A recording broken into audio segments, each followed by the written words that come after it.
Madame la Ministre. La parole est à Madame Virginie Duby-Muller. Vous avez la parole, Madame la députée.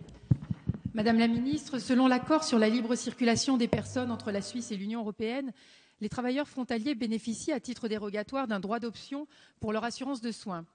Ils peuvent ainsi choisir soit de s'affilier auprès du régime fédéral d'assurance maladie, la LAMAL, du régime d'assurance générale de sécurité sociale, la CMU, ou d'une assurance privée. Cette troisième option en faveur des contrats privés doit cesser le 31 juin 2014. Or, cette échéance suscite de vives inquiétudes chez les travailleurs frontaliers, dont près de 95% bénéficient d'un contrat d'assurance privée, système parfaitement adapté à leur situation. Par conséquent, la disparition brutale de ce dispositif aurait des effets désastreux tant pour les travailleurs frontaliers que pour l'économie des zones transfrontalières. L'économie escomptée par Bercy a certes été évaluée à 400 millions d'euros, mais cette estimation est purement comptable et ne prend pas en compte la réalité, à savoir le coût généré par un éventuel retour de dizaines de milliers de travailleurs frontaliers dans le giron de la CMU, l'organisation pour gérer cet afflux pour les hôpitaux et praticiens des zones frontalières qui souffrent déjà d'une pénurie de personnel soignant et de délais très longs pour certaines spécialités. De l'inadaptation également de la couverture CMU qui ne permet pas d'être soigné de part et d'autre de la frontière sauf autorisation express. Et enfin, de l'impact sur l'économie locale par la baisse du pouvoir d'achat des frontaliers, mais aussi la diminution substantielle de chiffre d'affaires des cabinets d'assurance qui risquent même de se traduire par des licenciements. Des nombreux parlementaires des 7 départements concernés, de tous bords politiques, et des associations de travailleurs frontaliers se sont fait l'écho de ces lourdes conséquences. L'une d'entre elles vous a d'ailleurs remis un rapport, une étude d'impact en février dernier. Le gouvernement a également demandé à l'IGAS un rapport en vue de préparer le PLFSS 2014 au mois de septembre. Quand rendra-t-elle son rapport? Les associations et élus concernés seront-ils associés dans un esprit de concertation? Enfin, au regard des enjeux précités, Madame la Ministre, entendez-vous pérenniser le libre choix et cette dérogation au-delà de 2014? Je vous remercie.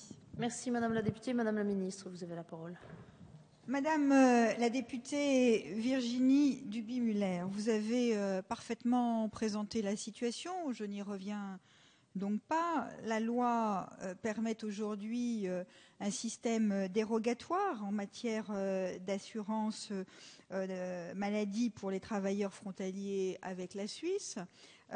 Cette dérogation prend fin le 31 mai 2014, ce qui veut dire que les transfrontaliers affiliés auprès d'une assurance privée devront alors rejoindre la sécurité sociale. Et le gouvernement a choisi de ne pas anticiper cette date, de mettre en œuvre une concertation, de permettre la consultation de l'ensemble de ceux qui sont concernés. Cette consultation a commencé puisque des groupes de travail, des réunions de travail ont eu lieu qui rassemblaient les associations des représentants des transfrontaliers concernés, le ministère de l'économie et des finances et mon ministère.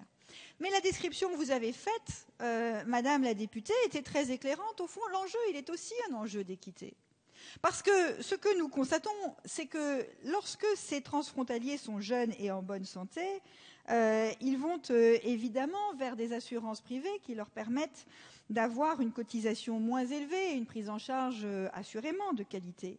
Dès lors qu'ils sont confrontés à des enjeux de santé plus importants, alors le retour vers la sécurité sociale devient pour eux plus intéressant.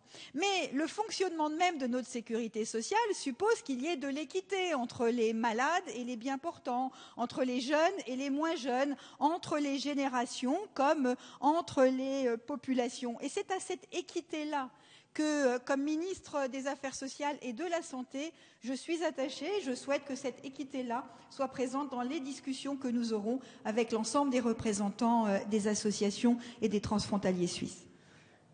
Merci.